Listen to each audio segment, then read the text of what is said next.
What is digital footprint? What makes digital footprint? And do you have one? If you do, what are the risks? And can you protect your digital footprint on the internet? Do you even need to care about it? Bear with us, we are gonna tell you all about it. So, what is digital footprint? When you are on the internet, you leave a trace of information known as footprint. For example, posting on a social media, subscribing to a newsletter, leaving an online review, or shopping online will lead to a digital footprint. Those digital footprints can be used to track a person's online activities and devices. How exactly is a digital footprint created? Well, there are two ways of creating a digital footprint, which are active and passive. For the first one, active digital footprint is where user expresses him or herself on the internet. The user itself talks about him or herself by posting online or joining a conversation on social media or online forums. Passive digital footprint.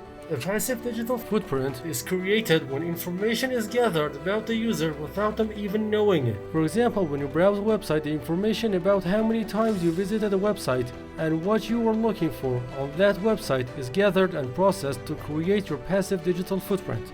Sounds like an agency thing, right?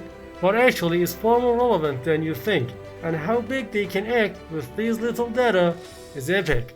If the question of which data is being gathered comes up in your head, let me say everything. Your biometrics, geolocation data, IP addresses, passwords, subscriptions, health information, fitness data, phone numbers, and everything. If you think who is this data for and how can they even use this data, well, it depends on the hands that these data are in. In the right hands, they will provide you with great advertisements, relevant content, and etc.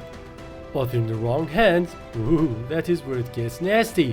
They use this data for attacks like social engineering, and they might act like your bank support and give you valid data and ask for your account password. Or they might be able to fraud and get a loan from your bank that you have got to pay for. Or using your old password, they might be able to guess your new one. And many more. And now we know that what is a footprint and how much are they important. Where do we leave footprints? Where you make online purchases, where you sign up for coupons, where you use shopping apps on your mobile banking app, on social media, where you buy and sell stocks, on your registration with email address in a gym, apps that can track your activities and workouts. So the answer is pretty much everywhere. How to protect your digital footprint. The thing is this, like how you walk and leave footprints, you will leave digital footprints in online roads. So having no footprint is sort of impossible. We can only reduce it. To reduce your digital footprint to a more manageable size and protect your information, you can do the following things. Delete old accounts, use secure virtual private network, adjust application privacy settings, practice cyber hygiene, learn how to avoid common phishing or malware attacks that could proliferate personal data, regularly clean up and back up data to avoid data breaches, share only what is necessary, avoid oversharing on a social media, visit secure websites, divide business and personal accounts. If possible, try and use separate accounts to limit visibility at work and control online perception. Check footprint online. Use services like Have I Been Found that tells users if their sensitive data is public. Thank you guys for making to the end of the video. Don't forget to subscribe to our channel so you won't miss on our future videos. Great ones are coming. We are gonna talk about hacking and how you can be safe.